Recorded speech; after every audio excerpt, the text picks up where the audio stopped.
पश्चिम बंगाल और असम चुनाव के बाद अब बात केरलम की करेंगे, जहां कमल खिलाने के लिए बीजेपी के चाणक्य अमित शाह और पीएम मोदी की जोड़ी जी तोड़ मेहनत कर रही है। अभी अमित शाह कटकड़ा में जनसभा को संबोधित कर रहे हैं। कैपिटल बनाएंगे, നമ്മൾ തിരുവനന്തപുരത്തെ ഐടി ആർട്ടിഫിഷ്യൽ ഇന്റലിജൻസിന്റെ ഒരു കേന്ദ്രമാക്കി മാറ്റും. कोची को सिर्फ बिल्डिंग का कैपिटल बनाएंगे. കൊച്ചിയെ നമ്മൾ കടൽ ഷിപ്പിന്റെ ബിൽഡിംഗും കപ്പൽ നിർമ്മിതശാലയായിട്ട് നമ്മൾ അതിന്റെ കേന്ദ്രമാക്കി മാറ്റും. कोल्लम को ब्लू इकोनॉमी का बहुत बड़ा क्लस्टर बनाएंगे. കൊല്ലത്ത് നമ്മൾ ബ്ലൂ എക്കോണമി, അതായത് കടൽ മാർഗത്തിലുള്ള സാമ്പത്തികമായിട്ടുള്ള വലിയൊരു ക്ലസ്റ്റർ ആക്കി മാറ്റും. कोझिकोड को हेल्थ केयर और मेडिकल रिसर्च का सेंटर बनाएंगे. കോഴിക്കോടിനെ നമ്മൾ ആരോഗ്യ മേഖലയിൽ വലിയൊരു റിസർച്ച് സെന്ററും ഹബ് ആക്കി മാറ്റും. त्रिशूर को केरलम के कल्चर टूरिज्म का कैपिटल बनाएंगे. തൃശ്ശൂരിനെ നമ്മൾ കേരളത്തിന്റെ സാംസ്കാരിക ടൂറിസം കേന്ദ്രത്തിന്റെ ഹബ് ആക്കി മാറ്റും. और कन्नूर को डिफेंस इनोवेशन का और डिफेंस प्रोडक्शन का हब बनाएंगे. നമ്മൾ കണ്ണൂരിനെ നമ്മുടെ ഡിഫൻസ് റിലേറ്റഡ് ആയിട്ടുള്ള ഇന്നോവേഷൻസിന്റെ ഒരു ഹബ് ആക്കി മാറ്റും. और अंतिम बात फिर से कहना चाहता हूं कि 60 ही दिन में सबरीमाला के सोने के चोर और उनके बेचने वाले दोनों को जेल के हवाले कर देंगे. അവസാനമായിട്ട് എനിക്ക് പറയാനുള്ളത് 60 ദിവസത്തിനുള്ളിൽ ശബരിമലയിൽ കള്ളത്തരം കാണിച്ചിട്ടുള്ളവരെ ജയിലിൽ വിടും എന്നുള്ളത് ഞങ്ങൾ വാഗ്ദാനം തരികയാണ്. भाइयों बहनों, यूडीएफ एलडीएफ करप्शन समाप्त नहीं कर सकते. സുഹൃത്തുക്കളെ, എനിക്ക് പറയാനുള്ളത് UDFും LDFും ഇവിടെ അഴിമതി നിർത്താൻ അവർക്ക് സാധിക്കില്ല. यूडीएफ और एलडीएफ विकसित केरलम नहीं बना सकते. LDFും UDFും ഒരു വികസിത കേരളം സൃഷ്ടിക്കാൻ സാധിക്കില്ല. और यूडीएफ और एलडीएफ सुरक्षित केरलम भी नहीं बना सकते. LDFും UDFും ഒരു സുരക്ഷിത കേരളവും സൃഷ്ടിക്കാൻ സാധിക്കില്ല.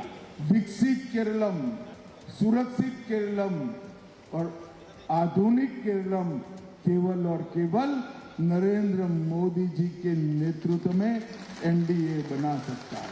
ഒരു വികസിത കേരളം, ഒരു ആധുനിക കേരളം, ഒരു സുരക്ഷിത കേരളം, അത് പ്രൈം മിനിസ്റ്റർ നരേന്ദ്രമോദിയുടെ നേതൃത്വത്തിൽ മാത്രമേ കേരളത്തിൽ നമുക്ക് സൃഷ്ടിക്കാൻ സാധിക്കൂ. क्या आप सभी प्रत्याशी आगे आइए जरा, कैंडिडेट कम फॉरवर्ड.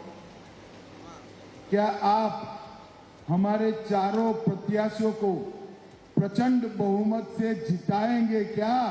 നിങ്ങൾ ഈ നിൽക്കുന്ന നമ്മുടെ സ്ഥാനാർത്ഥികളെ വൻ ഭൂരിപക്ഷത്തോടെ വിജയിപ്പിക്കില്ലേ? जरा जोर से बोलो, जिताएंगे. ഉറക്കെ പറയൂ. मोदी जी का हाथ मजबूत बनाएंगे. മോദിജിയുടെ കരങ്ങളെ നമ്മൾ ഇനിയും ശക്തരാക്കില്ലേ? एनडीए की सरकार बनाएंगे. എൻഡിഎയുടെ സർക്കാർ നമ്മൾ ഇവിടെ കൊണ്ടുവരില്ലേ? तो मेरे साथ दोनों हाथ उठाइए जरा, രണ്ട് കൈകളും ഉയർത്തി विजय के संकल्प की मुट्ठी भींचिए. വിജയ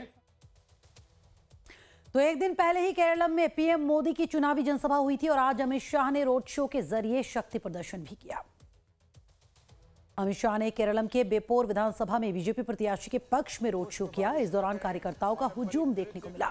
सड़क के दोनों तरफ हाथों में बैनर पोस्टर लिए बीजेपी के कार्यकर्ताओं ने अमित शाह का जोरदार स्वागत किया।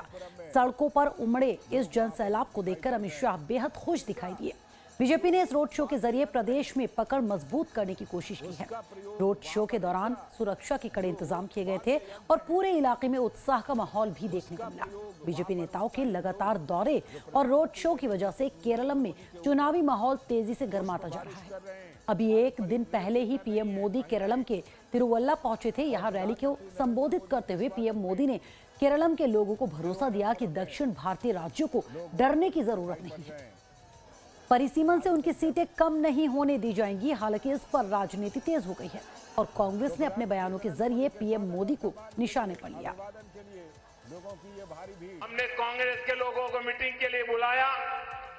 हम आशा करते हैं कि वो हमारी बात मान करके आएंगे। हमने इंडिया अलायंस के मित्रों से बात की है। आप भी लोगों को बताइए, कांग्रेस के लोगों को बताइए, एलडीएफ के लोगों को बताएं कि महिलाओं के अधिकार का एक कानून निर्विरोध पास होना चाहिए। ये उनसे वादा लीजिए आप लोग। और मैं उनसे भी प्रार्थना करता हूं कि मेरी माताओं बहनों का ये हक 40 साल से लटका हुआ है। अब 2029 के चुनाव में फिर से लटकना नहीं चाहिए। इसलिए मैं सभी राजनीतिक दलों पर देश की माताएं बहनें दबाव डालें, सब संसद में आए और इस कानून को पारित करें। महिला जनप्रतिनिधियों की संख्या, इस विषय को देखते हुए नारी शक्ति बंधन कानून में संशोधन किया जाएगा। यह आवश्यक है कि ये संशोधन सर्वसम्मति से पास हो, ताकि साल 2029 में होने वाले चुनाव में ही इसका लाभ हमारी माताओं बहनों को मिलना शुरू हो जाए। मैं सभी दलों से आग्रह करूंगा कि नारी शक्ति से हित से जुड़ा काम है, इसलिए खुले मन से कोई भी राजनीतिक हिसाब किताब किए बिना पूर्ण समर्थन करके माताओं बहनों का विश्वास जीतने में आप भी भागीदार बनिए। नहीं, वो तो पिछली बार भी आना भोज पास हुआ था। क्या नई बात कर रहे हैं? मतलब चुनाव में कुछ भी बोल के निकल जाए। 30 महीने क्यों डिले किया?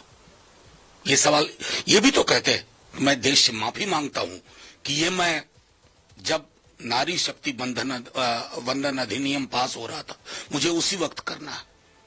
अब आप इसलिए कर रहे हैं कि आपके तर्कश में कोई तीर ही नहीं है। आप बिल्कुल रॉ पॉलिटिक्स के हाशिए पे। सब करेंगे।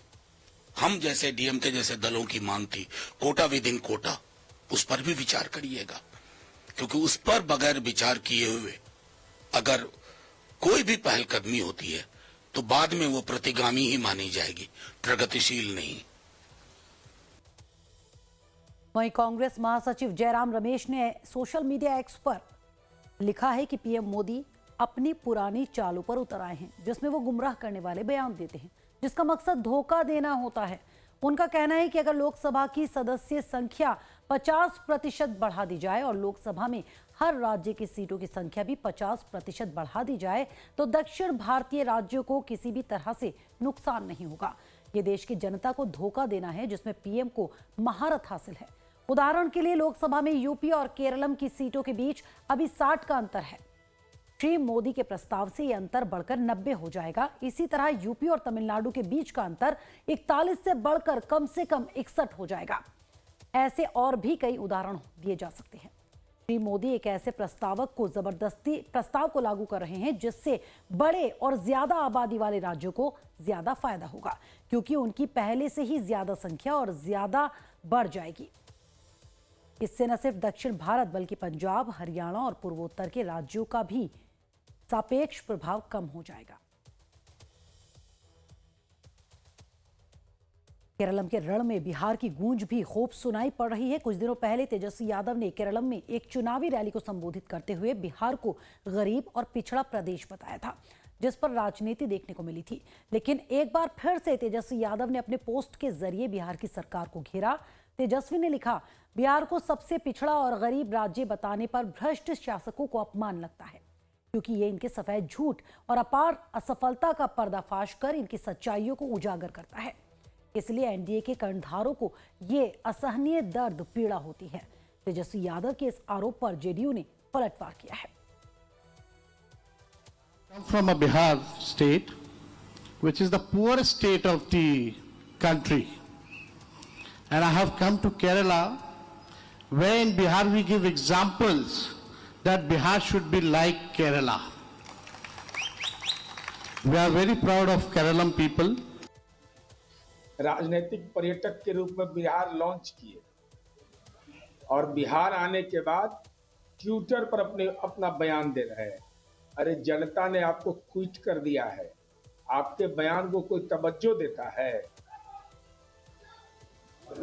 डैड का सम्मान लेकर गए थे मैसेज केरलम में, तो वहां बताते ना कि हमारे माँ पिता जब शासन में इस बिहार में थे तो हमने कुल नियुक्ति बीपीएससी से 19,538 किया था और शिक्षक नियुक्ति 33,499। एक खानदान लालू जी का, ज्यादा नहीं, एक खानदान के 23 लोगों को विधानसभा और विधान परिषद में नौकरी दी गई थी, ये वर्ल्ड रिकॉर्ड। और आज नीतीश कुमार जी ने 5 लाख से ज्यादा शिक्षकों की नियुक्ति कर दी। तो बिहार की गरीबी और साक्षरता दर को लेकर सियासी पारा फिलहाल उफान पर है, लेकिन ये मुद्दा चूंकि केरल चुनाव से जुड़ा हुआ है, लिहाजा आपको बता दें कि कुछ मामलों में केरलम भी पीछे नहीं है। केरलम विधानसभा चुनाव में एडीआर की रिपोर्ट में खुलासा हुआ है कि चुनाव लड़ रहे लगभग 38% उम्मीदवारों ने आपराधिक मामले दर्ज हैं। वहीं 39% उम्मीदवार करोड़पति हैं। एडीआर की रिपोर्ट के मुताबिक प्रमुख राजनीतिक दलों के उम्मीदवारों में भी आपराधिक मामलों का प्रतिशत काफी ज्यादा है। कांग्रेस के 85 में से 72 उम्मीदवारों ने आपराधिक मामलों की जानकारी दी है। वहीं बीजेपी के 93 में से 59 और सीपीआईएम के 77 में से 51 उम्मीदवारों पर ऐसे मामले दर्ज हैं। इसके अलावा आईयूएमएल के 25 में से 21 और सीपीआई के 24 में से 13 उम्मीदवार भी आपराधिक मामलों का सामना कर रहे हैं। बता दें कि केरल विधानसभा के 9 अप्रैल को चुनाव होने हैं, जिसको लेकर सियासी उठापटक यहां पर देखी जा रही है। आरोप प्रत्यारोप का दौर तेज होता नजर आ रहा है।